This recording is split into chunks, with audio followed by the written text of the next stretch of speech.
Any questions? Thank you, Sabrina. Yes, if you have a question, please type the word question and then your question in the chat so that I can find it. Yes, let's all give her some visual applause while we keep our mics muted for the lack of sound. Thank you. Here's one from Frank. Have you seen the PBS Frontline special about the Shakespeare authorship question? If it's within the last, you'll notice my last book was 2015, so I haven't been as active in the authorship debates for the last 7 years. I work at the Jet Propulsion Lab, and my job has been somewhat consuming. So, but I am familiar with I believe 1989 or so. There's a Frontline episode I have seen. Here's a question. It says, why would Sackville be urging Southampton to procreate? Yeah, the procreation sonnets. So certainly Southampton was a potential son-in-law for Edward de Vere, which provides a direct connection between them. Southampton also moved in the same circles as Thomas Sackville. I think you could look at the connection between Edward de Vere and his potential son-in-law as a link that would explain the procreation sonnets, but also you could look at it as it's rather strange that a father-in-law would be writing in such an intimate, loving way to his potential son-in-law. So I've sort of gone back and forth on that myself. For Sackville, I think this clearly, if he was the author of the sonnets, strange as it seems, he would have been an older man in love with this younger man, perhaps in a platonic way, perhaps something, more. I know that's debated, but I would think that, as a senior member of the court, a member of the Privy Council, he would want to see Southampton. They all wanted Southampton to get married. That's something that I would love to know more about, and whatever I say would be speculative at this point. Was Sackville lame? He was lamed in 1587 with a kick. A horse kicked his leg when he was in the Netherlands. So England was fighting a war against Spain there, and he was in his.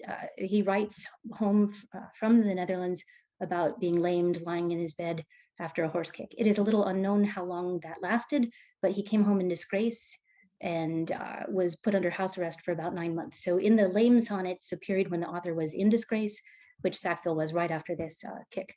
Is Sackville self-representing in the plays? Sort of which character?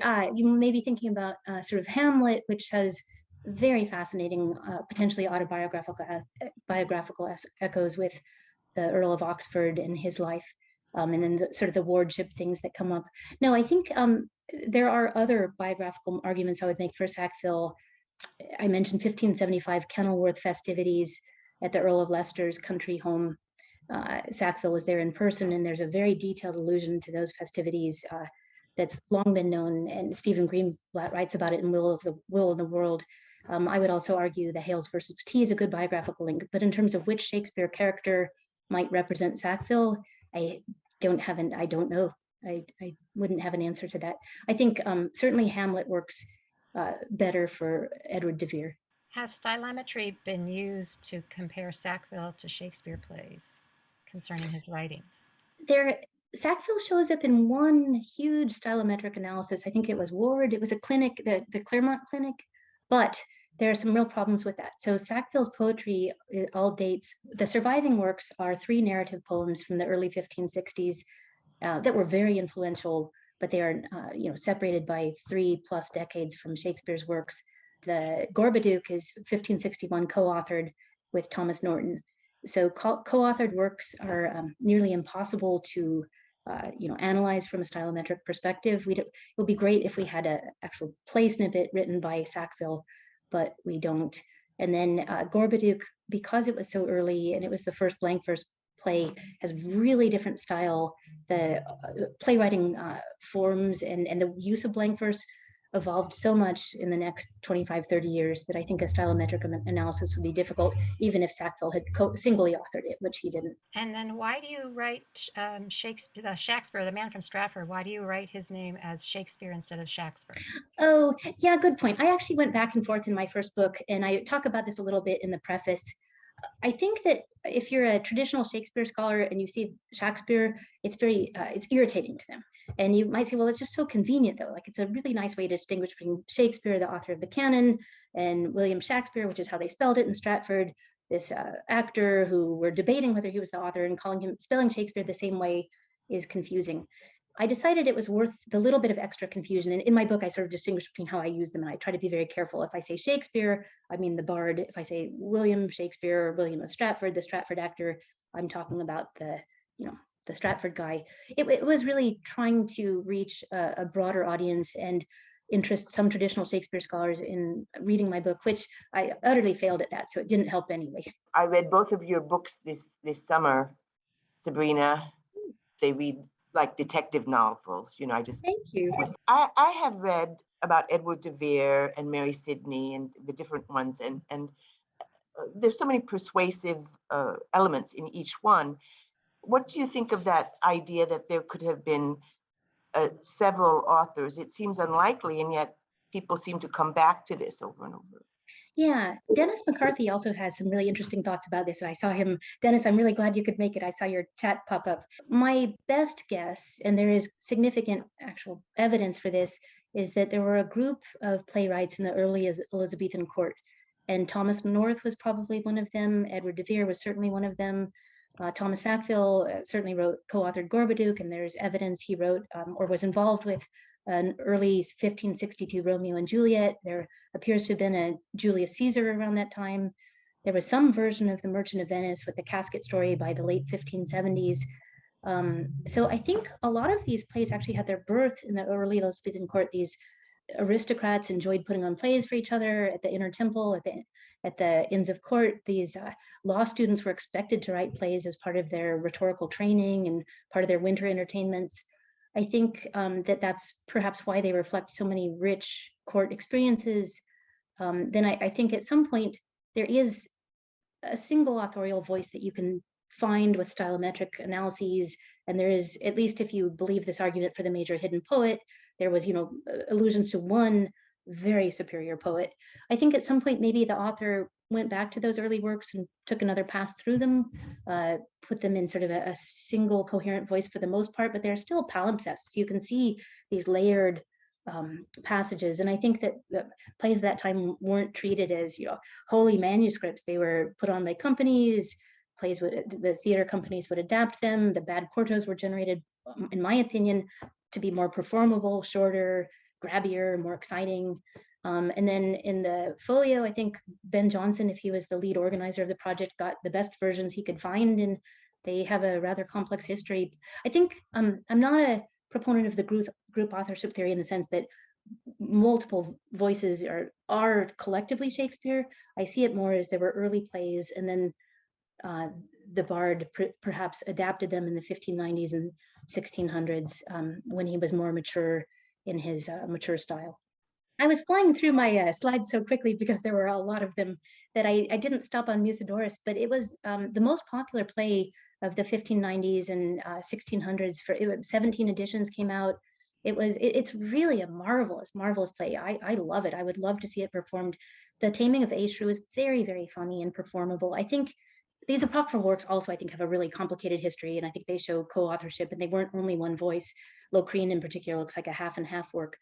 Yeah, I think that William Shakespeare was a genuinely talented popularizer of plays, and that he had a knack for appealing to audiences. He has a major role in my own mind when I look at the evidence.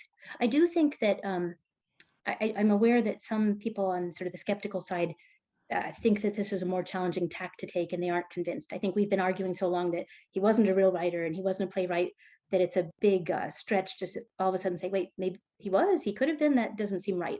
So I myself have made that leap, but I know I haven't brought as many people along with me as I hope to someday. Here's a question. Have you analyzed Hall's Virga Demiarum? Oh, yes. I would have been able to speak to that very quickly 7 years ago, but I know I have. I'd have to look back at my own book to remember what I said about it. And do you think Ben Jonson was telling fibs for the first folio? Yeah, that's such a great question. Jonson is of course the central puzzle to all of how this authorship deception could have happened or did happen. If William Shakespeare didn't write the works, then Ben Jonson was involved in passing them off as William's works. Yeah, Jonson came out with his own folio. I think it was 1616, about 7 years before he played a critical role in bringing out the 1623 first folio.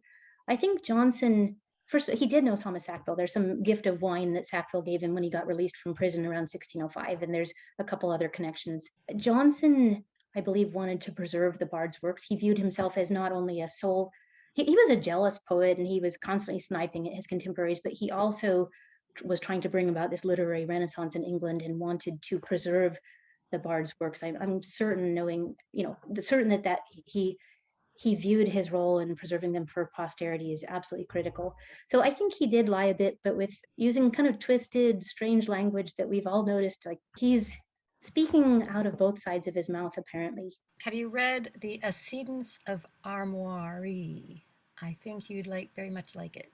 Great talk. I don't believe I have. Actually, if you could maybe send me an email or somehow communicate that to me. I don't have a pen and paper in front of me, but I would like to learn more about it. Was Sackville associated with a great scandal? There is a mention that he had a bastard child. So he apparently had an affair. And then at one point, there was a sort of a doggerel poem about him. I think, was it on his funeral monument, or "Here lies a lord that wenching thought no sin." So he was described as a wencher in his will, which he handwrote. It was more than 50 pages, and it's quite eloquent. He lauds his wonderful wife and how, so he was attached to her, but he was apparently a wencher and had a bastard. The biggest scandal related to him, he had a major financial collapse in the mid 1560s, and he almost went under, and Queen Elizabeth sort of rescued him. For a while he was in kind of disgrace for not spending his money carefully. And then he got at odds with the Earl of Leicester when he was in the Netherlands in 1587. He argued with Leicester's policy and got called back home and put under house arrest for nearly a year. But other than that, I'm not aware of any scandals.